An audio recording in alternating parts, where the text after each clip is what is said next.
And breathe. Welcome, good morning, everyone. Morning to coffee. Welcome, coffee moaners. Welcome if you're listening on podcast. It's the Saturday papers or the Saturday headlines. But I thought we'd kick off straight away with a really frightening soundbite from a really frightening man. So we know it's kicking off big time, don't we? In the Middle East. Where have you been? Israel has prodded and poked and prodded the bear, and it's so unsettled, it's ridiculous. So Donald Trump's thrown his hat, careful. Donald Trump's thrown his cap into the ring. And what's he said? They asked him, what do you think about Iran? Would you hit Iran? And he goes, as long as they don't hit the nuclear stuff. That's the thing you want to hit, right? I said, I think he's got that one wrong. Isn't that what you're supposed to hit?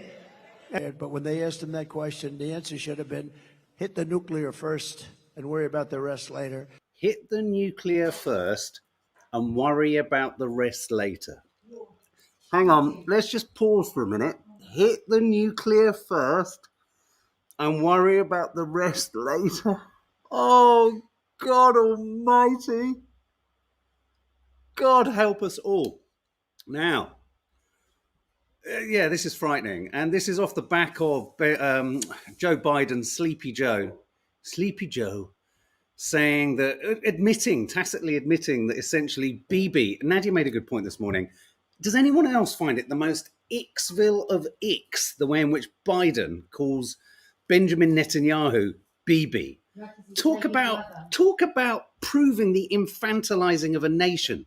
We have a narcissistic, out-of-control teenager running rampantly around the Middle East. And why and how? He's called Bibi. Bibi is like calling some absolute dictator woo-woo. It's utterly repulsive. And the way in which the Americans are so firmly up the jackass of Israel is petrifying. So Joe Biden, in his own, I've only pulled these, we're going to get into the papers in a minute. Biden issues terse words to Netanyahu over peace deal and election influence. He actually said, no administration has helped Israel more than I have. None. No, you're absolutely right. No administration has ever supported the promotion and execution of a genocide more directly than America has with Israel. And I think Bibi should remember that, said Biden. He added, whether he's trying to influence the election, I don't know, but I'm not counting on that. So this is the idea that actually Benjamin Netanyahu is basically doing everything he's doing. Hang on a minute. Let's just pause for a second, guys. Sorry, in a minute we will get into the fun news. When did we call this? I think it was about 10 months ago. We said Netanyahu is going to prolong this conflict until the American election when he hopes for Trump to win.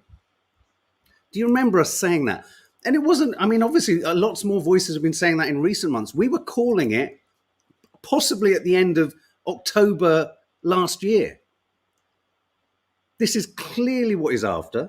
He's completely run circles around the old man that is Biden, who doesn't know what's going. Literally, Bibi must do this. Over here. And Joe Biden's there. Hey, where, what? They are so behind on the curve.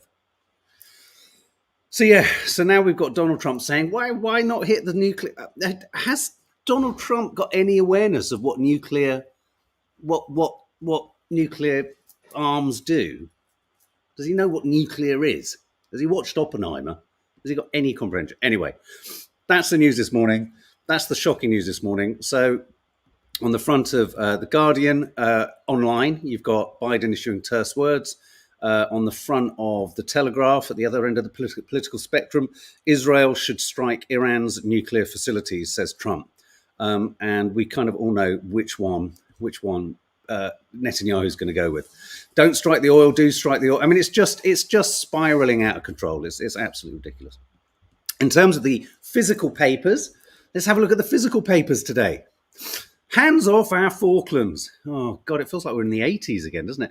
As Argentina, emboldened by Starmer's surrender of Chagos, vows to reclaim Las Malvinas, senior military voices and MPs say, hands off our Falklands. Now, I don't know whether we would care about the Falklands as much as potentially we all do if there hadn't been the Falklands War and, Maggie Thatcher and all that kind of stuff.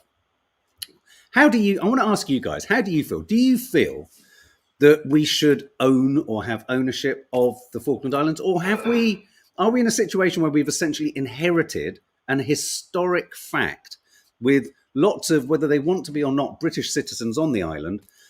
Is there not a way that perhaps stewardship of the Falkland Islands could be handed to Argentina? Because let's face it, they're miles away and they're a consequence of our colonial empire. But that there's a guarantee and pretty much nothing changes for any of the Falklandians. Is that not a way forward? And then as generations grow up, Falklandians can be given the choice to stay or to come back. I don't know. But should we be slavishly attached to the Falklands? Are we in a state where we could be almost driven to war over the Falklands like we were in the 80s?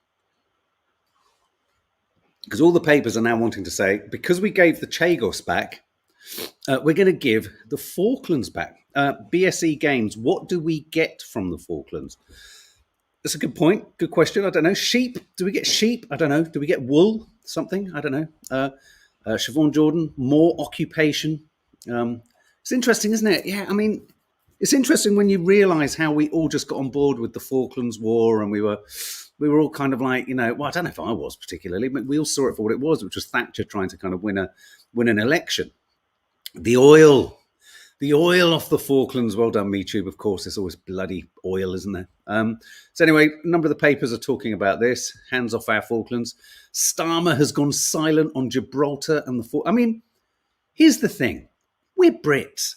Do the British mind who owns Gibraltar or the Falklands so long as we can still have cups of tea and dunk biscuits in them? I don't think... I mean, are there Brits, Gibraltar Brits, going... I don't want to be run by Spain. But is it more about I just want to live in Gibraltar? In which case, given that so many Brits live in Spain, they'll probably be able to still live in Gibraltar. Does it matter? Does it matter? Does it matter who owns it? Does it matter who? Why do we own so many random? Good question, Dawny. I think we owned these random islands en route to owning great big swathes of the planet. And these are like the little bits and bobs that we've still got left of our imperial past. I just don't know. Are we driven? I mean, if there was, say Argentina said, right, this is ours. They wouldn't say it like that. But if they said, this is ours, we want it. Could we would it bother us? If it didn't mean any change, as long as no one was killed and as long as they didn't have to eat, I don't know, what's Argentinian food? I don't know, tapas.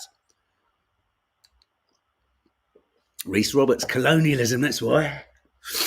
Anne H, as a Northern Irish person who lives in London and who loves London, I still believe Ireland should be reunited. Vintage verbiage. Us Brits were rampaging global terrorists during the colonial period, but of course it was under the guise of civilizing the rest of the world. Yes, interesting that, isn't it? That the word civilization, civilizing. And the Brits were great at that, and it always came with a cup of tea. But what did we do to the tea farms and the tea traders to get that cup of tea? What was in I'm not being light-hearted. It was horror and sugar and everything else. UK bought the Chagos Islands for $3 million in the 60s, but then forced 1,000 people to leave. And then they prevented them going back by pretending they were doing some marine biology. Oh, what are we like? The world, if we think the world's mad now, the world's always been mad. So Starmer silent on Gibraltar and Falklands. All the right-wing press going, good look after our Falklands Islands, guys. Come on. Here's the Sun. The Sun, yeah. Falklands fear. PM refuses to rule out ditching Isles and Gibraltar. As I say, you don't sacrifice anyone to a hostile enemy. But if you can still dunk your biscuits, you can still make a cup of tea, and you can still watch, I don't know, the One Show. I don't know. Do the Falkland Islands get our channels? Still watch Strictly? What's the problem? That's what I want to know. UK warning to Israel, attack on Iran nuclear sites could drag region into war. Yet more examples of the British government stating the blindingly obvious, which is then masquerading as some kind of curtailment or critique or criticism or raining. No, hang on. This is just a statement of fact. UK warning to Israel. Forget that. Let's just say warning to world. Attack on Iran nuclear sites could drag region into war. If they attack the nuclear sites, we're in a bigger problem than even war. But my God, what kind of a statement is that? It's like Lammy standing up and going, "We're concerned." You know what? We're concerned about all of you, government leaders. UK warning to Israel attack. Oh, God. No shit, Sherlock. Really? Really? Is that a headline? That's just a statement of the bleeding fucking obvious. Anyway, moving on. That's your global politics for you guys. Don't think you get it like that anywhere else, do you? Chin chin. Oh, look, that's kind of appropriate, isn't it? Huh. Let's not forget, what did Donald Trump say? Let's just hear him one more time. Oh, let's just hear him one more time. Let's maybe not hear him one more time. What do you think about Iran? Would you hit Iran? And he goes, as long as they don't hit the nuclear stuff. That's the thing you want to hit, right? I said, I think he's got that one wrong. Isn't that what you're supposed to hit? But when they asked him that question, the answer should have been, hit the nuclear first and worry about the rest later. Nad, sorry. Someone at the door. Sorry, guys. Anyway, moving on. You're absolutely right, Michu. To me, that language seems to be goading Iran. The nuclear sites are underground and would not pose a risk to the world if attacked. Jane Bentley, I think the Greeks made civilization before us, and maybe other parts of the world had civilizations before that. Agree, does it matter? Yeah, it's true. Cy Garlic, they are a huge part of our strategic and military abilities worldwide. Without many of these islands, Britain could be crippled economically and militarily. Really, still, from the deep South Atlantic. Really? I'm staggered and I'm amazed. Drugs fears remain as freshers shun alcohol. Me and Naz have been talking about this a lot. Yes, it is a close encounter of the third kind T-shirt. Yeah, so it's really good that, Gen Zers and younger generations are turning away from alcohol. They're not turning away from alcohol because they're being really good.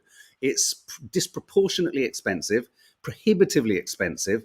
They can't afford it, and drugs are cheaper. And drugs don't work, don't forget that. But drugs fears remain as freshers shun alcohol.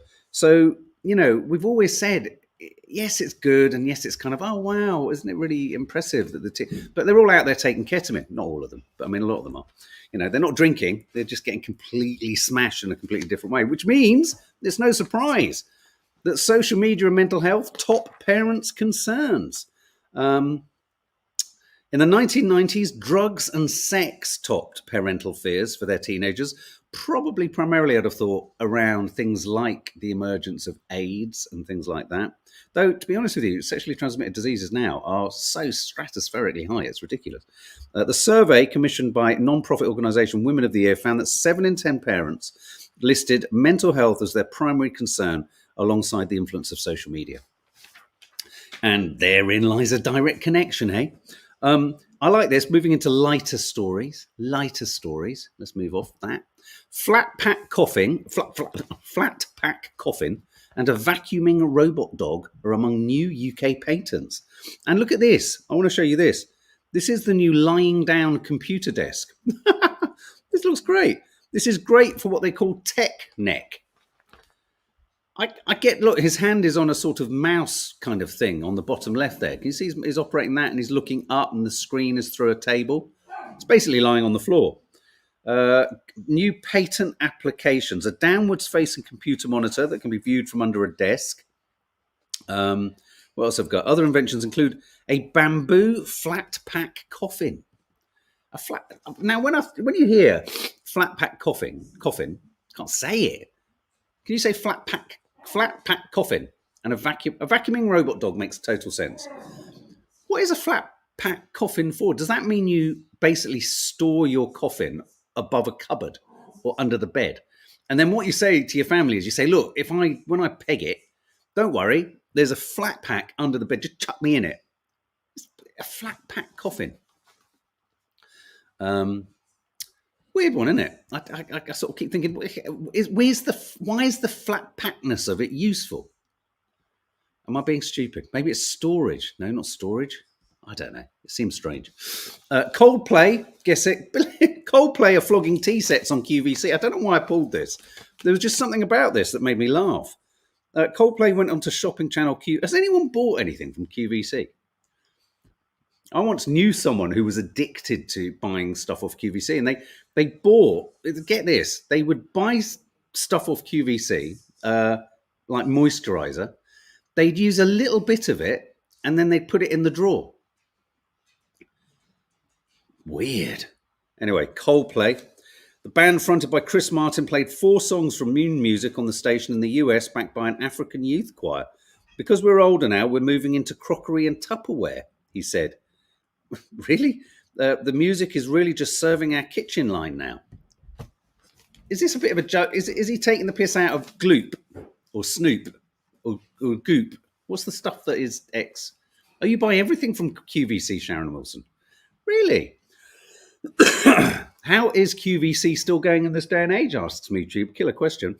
Billy Talon, my parents bought our first PC from QVC, Windows 98, cost their firstborn. I miss my brother. Oh, wow.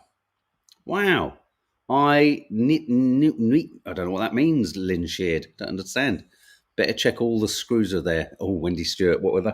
Flatback. Imagine making a flat pack coffin at the critical moment, and it's like, I'm lying on the floor, I'm beginning to smell because I've been dead a while, and no one can find the fucking Allen key. It's like, where did Dad keep the Allen keys? And it's like, you've got a flat packer, we've got to make it quick.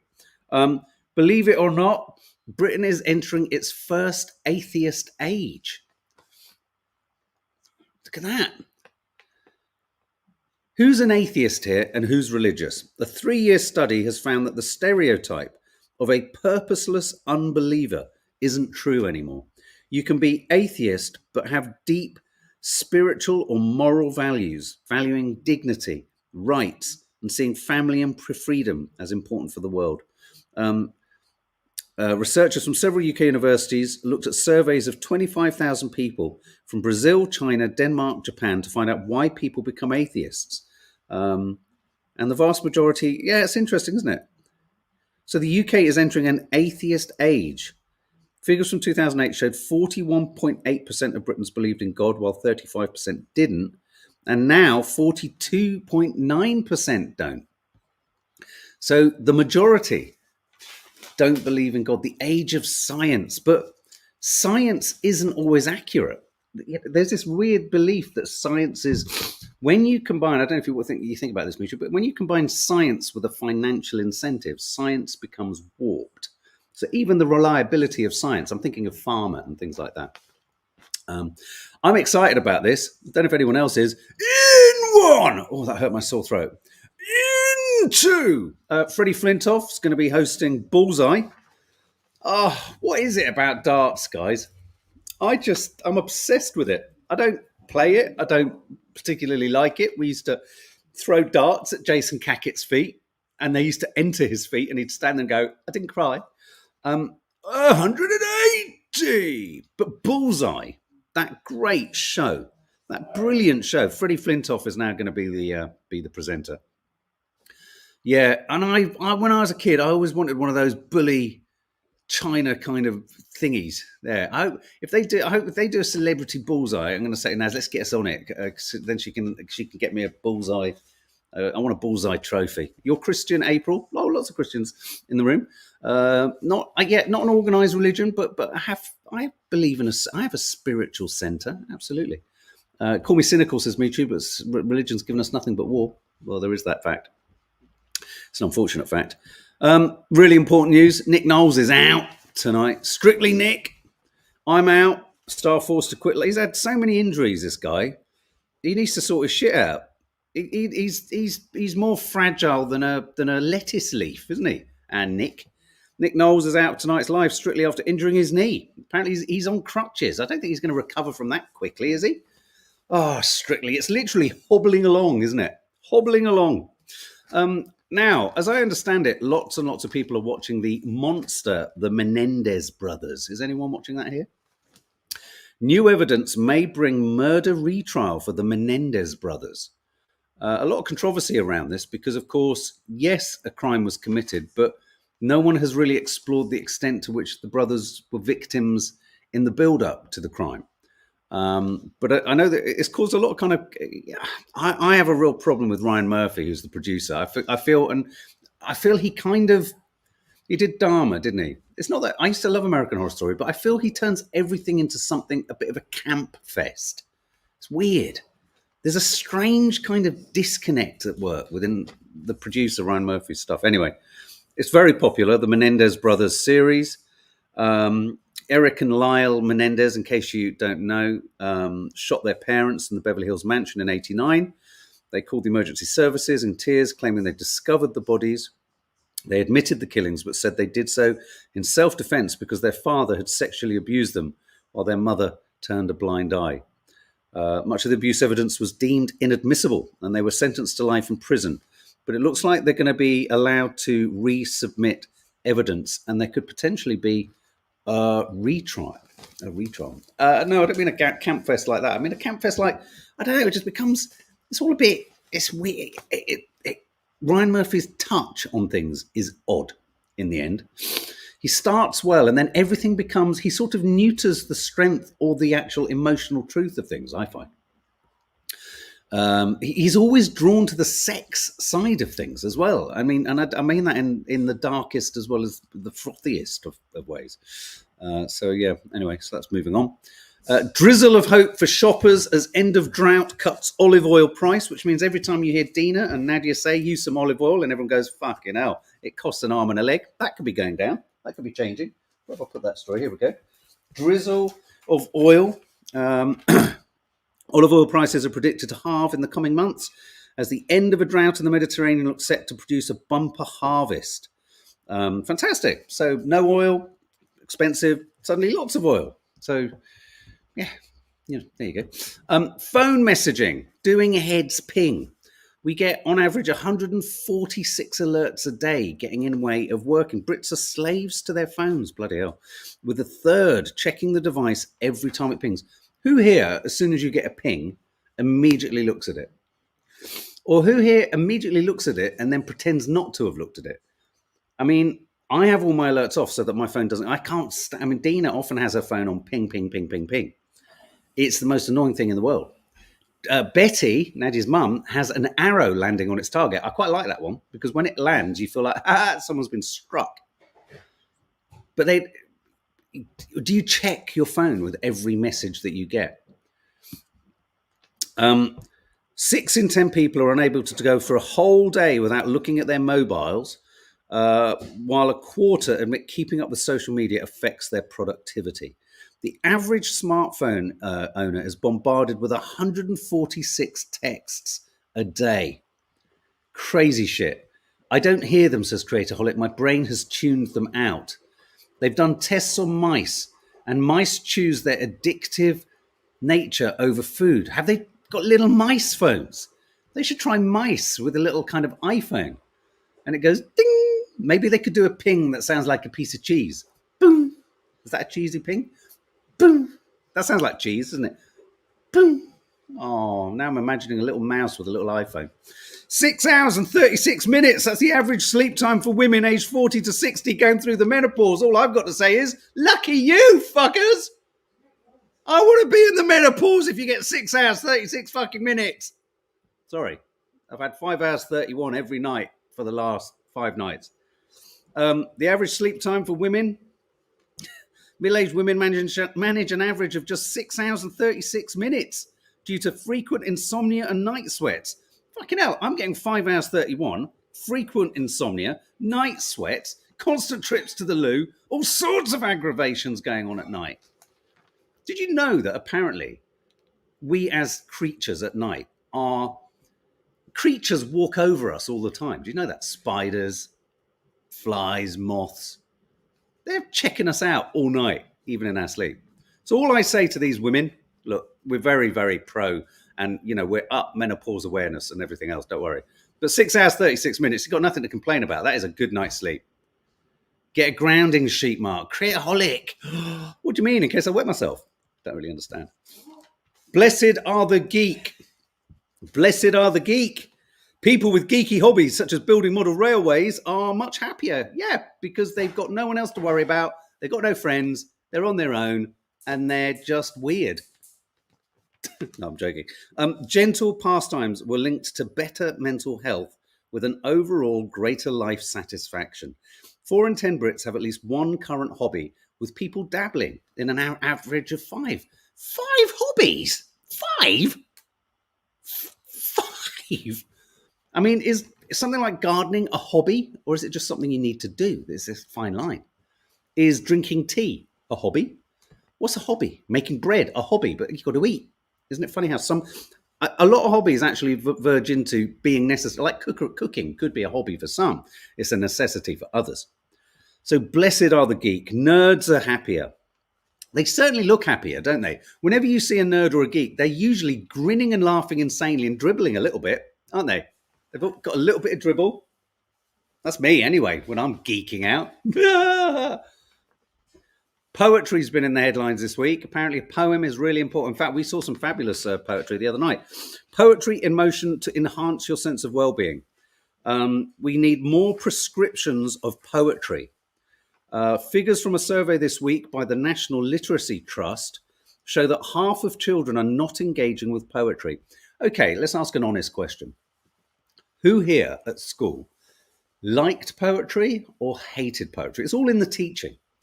Because I think the problem I find with poetry, whenever you talk about it, is people think they ought to understand everything. And I think the best grab for getting your head or wrapping your head around poetry is we don't sit there intimidated by the lyrics of a song, do we? We don't sit there going, oh my God, do I understand? No, we just go with it. You know, there's often obviously music, rhythm, everything else. And we know parts of it. Sometimes we sing to songs, certainly Nadia does. She sings to songs and she doesn't even know what it's about. She doesn't even get the words right. It doesn't matter what it's about. She just likes the songiness of it. And so I think one of the problems with poetry is often when it's taught, you go to it and you think, I've got to fucking understand this. But don't. Just read it first. I always remember a teacher saying to me when I was younger, don't understand it, just read it, just say it. And you'll get little bits of it will land on you. A little bit like, you know, I don't know, when you slam something down and it splatters you. You get a little bit of poetry splatter. And then when you go back to it, a little bit more will connect. I like poetry, but I was very lucky. We had an incredibly, I've told the story before, we had an incredibly alluring English teacher who guided us as young men through the Prelude by Wordsworth. And she brought sort of a whole new reservoirs of meaning to boring poetry. So, but a lot of people find it really, really intimidating. So, of course, so 51% are not engaging with poetry, which, of course, means that 49% are. I like a funny poem. I always remember I used to love reading the kids like a Spike Milligan. Do you know what I mean? Something silly and lighthearted and what have you. What have we got here? Salad Day. Oh, this is funny. I like this. Look. Salad Day's blue plaque on Tesco's commemorates Truss's stint as a PM. You know the blue plaques you get for such and such lived here, and you go, who the fuck's that? And look, there's this one. Look, a lettuce purchased here in September 2022 lasted longer than Prime Minister Liz Truss, 49 days. I don't know why. I find that funny. Pam Ayres, she was great, wasn't she, Pam Ayres? I mean, there is something to be said for comic poetry. I mean, it's often the one that we all go to, isn't it? Comic, Spike Milligan. I've said that already. Guess what, guys? This is so exciting for nerds like me. Loch Ness exists. They think. They don't know, but they think. Is this the Loch Ness Monster? Sonar captures mystery image. I kid you not. The Loch Ness Monster has been found by a tourist ship's sonar system, its captain has claimed. Look at the top right there, guys. That looks like a Platosaurus. I think that's what they call it. Sean Sloggy. What brilliant name. Sean Sloggy, who's found Nessie. Sean Sloggy was preparing his Spirit of Loch Ness pleasure boat when he saw a large object on his sonar. Wow. What the hell is it? He said. It was bigger than anything I've ever seen. And it does look like, what's it called? Massive eel-shaped lurking in. Who believes the Loch Ness Monster exists? Reese Roberts, Bigfoot, doesn't evade us anymore. I was in Streatham Sainsbury's the other day and he was right there in the meat department. It was Bigfoot. He had huge feet. Yeah, look, yes, massive. Sean Maritime. It looks like a. Is it a Platosaurus or Plitosaurus? Plesiosaur. I can't fucking say it. I'll stop. Sorry, guys. It's a plesiosaur. Anyway, Yessie to Nessie says sloggy. Massive eel shape lurking in Loch Ness. Still not really irrefutable evidence, though, is it? I mean, let's face it. It's not, is it? I mean, come on. Just pull your head out, look at the camera, get a photo taken, have it all done with. Fuck's sake. Oh, look at that. Be great, though, wouldn't it? Would it be amazing? Because the thing that this raises, the question that this raises, and it's an important question, is he's been literally dodging cameras for years. I mean, imagine having the wherewithal and the ability to just think, fuck that, I don't want to come up. I mean, there's been so many people around that lock. It's all lies, says Nessie Jeff. Nessie Jeff, I like what you did there. Nessie. It's Marmite TV. Mrs. Brown's Boys star Brendan says people love the show or hate it. I personally hate it, but we know lots of people who love it. I don't really understand it. It just seems loud and weird.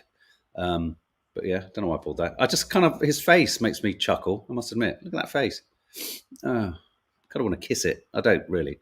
Look at him. Look at this. Halloween came early for chickens at Farmer Palmer's. Oh my God, this is where we used to take the girls. Yeah, Maddie, Farmer Palmer's. Oh my God, our guinea pigs are from there. And I've got a story about guinea pigs in a minute. It's not very nice. No, don't tell that. What? No, not our story. Look at this. This is at Farmer Palmer's. It's a chicken with a fucking pumpkin head. And that's a impala with his mates, all looking quite fun. These guys, look at this photo here. This is an astonishing image. These are North Korean shirtless North Korean troops. If you're listening on podcasts, you're going to wonder what the hell I'm talking about. They've laid a man out on some wooden sort of props. They've put concrete blocks on his head, on his stomach, and then his three comrades with sledgehammers are hammering said blocks. North Korea released this photo to demonstrate just how tough they all are. They kind of don't know if they look tough or silly, really. I mean, look at the impact on that guy's head. Sorry if you're listening on podcast. That's me coughing all over you. Right, guinea pig. Guinea pig name honors country. I was just sharing with someone earlier today how when I was filming in Chile years ago, they had guinea pigs on sticks, like lollipops. Peru has celebrated 2 decades since the creation of a genetically modified guinea pig that fattens quickly. Guinea pig meat has formed a part of the diet for thousands of years. The modified guinea pig, simply known as cuy locally, is now called Peru. The Peru reaches a weight of 1 kilogram in 56 days. Wow. Juicy guinea. And finally, well, almost finally, Diva. This is a Diva Beaver. Diva Beaver. Nibby has been a firm favourite at the Newhouse Wildlife Rescue social media. A petition against her release has received more than 25,000 signatures. A Diva Beaver who was raised in captivity is at the centre of a court fight after it was mandated that she must be released into the wild. Look at her. She's looking so fed up. That's one Diva Beaver. Bless her. And finally, doe, a deer, a female deer. This deer stag is barking for a mate. It's like, come on, get on with it, Sonny Jim. Okay, so quickly, we've got 5 minutes before the curly cooks is going to land. Let's do quiz of the week, except I've gone and lost quiz of the week. Right, here we go. Let's just do it. Let's do it. So if for those of you who know, on a Friday, we often do quiz of the week on a Friday, 7 questions. Usually they end up making us all feel really fucking stupid. So if you're up for a bit of that, if you're up for being made to feel a fool, join in, Faith. It's good to see you in the room, darling. So 7 questions, quickly answered, rapid fire, A, B, or C. Sometimes, though, there could be a D. So question 1. A cruise ship stranded in Belfast for the past 4 months finally set sail on its round-the-trip world voyage after a week of last-minute delays. What is the first scheduled stop for the Villa V Residence Odyssey? Is it A, Brest in France, B, Bruges in Belgium, or C, Santander, Spain? Don't forget, In Bruges, fabulous film. Is it Brest, Bruges, or Santander? Not the bank. Use citrus candles, Claire, says Edward Beventon. Don't know what you're talking about. Sounds fun. Sounds interesting. Hate candles, hate citrus. Not for me. The Country Pumpkin says Santander. Faith Goodman says that too. First correct answer, and then I'll move on. Jill Broad says Santander. Everyone's saying everything other than Brest, France. That's the first answer. A. Question 2. Thousands of people gathered in Auckland's Eden Park to help New Zealand claim the world record for the largest haka ceremonial dance. I saw this. We were going to play this earlier in the week. Which country previously held the title for the largest haka? You know, that's that sort of tribal dance that they do before the rugby matches. A, Australia, B, France, or C, Samoa? Which of those three countries held the title of largest haka ceremonial dance? A, Australia, B, France, C, Samoa. Clue, it's not the obvious one. That's what I'm going to say. MeTube has gone straight in for the kill on France. I'm not going to say whether he's right or not, so that you've all got at least 2 or 3 seconds of going, oh, I don't know. This is a kind of, oh, could I? He's right. MeTube's right. It's a B. Question 3. The 4 contenders to be the next leader of the Conservatives each made their pitch at the conference in Birmingham. Which of them received the longest standing ovation? Oh, God. All absolute hopeless cases. Who got the longest standing ovation? A, Kemi Badenoch, B, James Cleverly, C, Robert Jenrick, or D, Tom Tugendhat? Tom Tugendhat. For what it's worth, of those 4, I think the one I would like to win is James Cleverly. And interestingly, let's see who got there's a D option here. I know it's unusual, isn't it? It's completely thrown me off. Siobhan Jordan saying D just because we never get given a D. It's B, James Cleverly. Yeah, I don't know. I think of all 4, he seems like he might be the most human. Plus, if you flip his head upside down, he's got exactly the same configuration of hair on his chin as he has on his head. So you can, even if you look at a photo of James Cleverly upside down, it looks like James Cleverly, which in itself is quite cleverly, isn't it? Question 4. 100 couples said I do at one of England's most popular wedding venues, all in one day, as Old Marylebone Town Hall celebrated its 100th birthday. But which couple was among the first to tie the knot? Was it A, Dexter and Marcus, B, Paige and Thomas, or C, Shona and Kenny? Unless you know someone who's got married, I don't know how the fuck you're supposed to know the answer to this question. Oh, and I guessed completely correctly. Which couple was among the first to tie the knot? A, Dexter and Marcus, B, Paige and Thomas, or C, Shona and Kenny?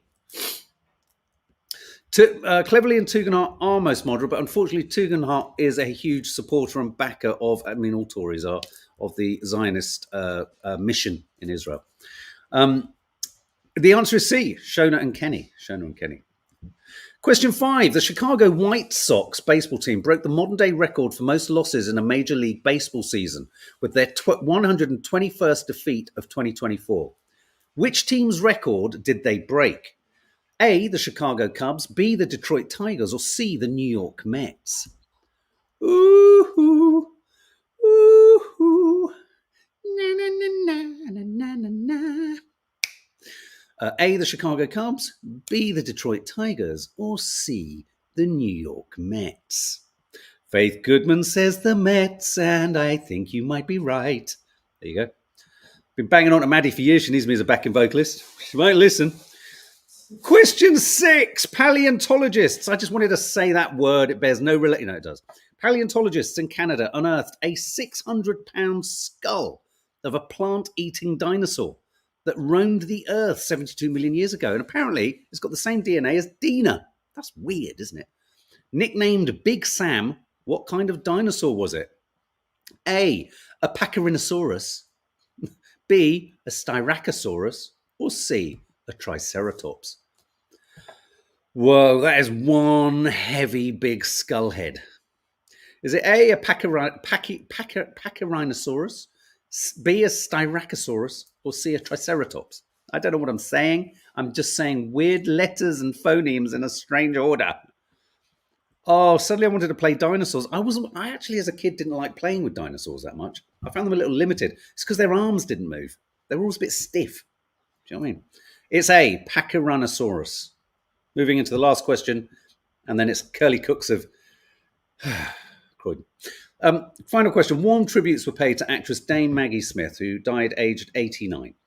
Smith won her first Oscar for The Prime of Miss Jean Brodie. But for which film did she receive her second Oscar? Was it A, A Room with a View, B, California Suite, or C, Travels with My Aunt? You know what? I might go back and watch A Room with a View. I'm a big fan of old E.M. Forster. Was it A, A Room with a View, B, California Suite, or C, Travels with My Aunt? I got this one right. It was nice. It's a nice feeling. Ending alive, on and up. Yes, it's none of you said. Oh, yes, you have. Margaret O'Brien, B. You're absolutely right. Correct. Well done. Anyone get 7? Anyone feeling like an absolute fucking king or queen? And whatever's in between. Anyone feeling good? Did you win? I did all right. I got 4. Anyway, guys, that's your coffee moaning papers. Literally in 2 minutes, you have got a premiere of the Curly Cooks, and it's a wondrous show full of delicious Palestinian food. I have great fun with a cooking implement. Oh my God, it's so much fun. And wondrous, Nadia and Dina's wondrous parents, Betty and Teddy, are present for a very special anniversary. So guys, stay tuned, head over to the link, it'll be somewhere, and watch the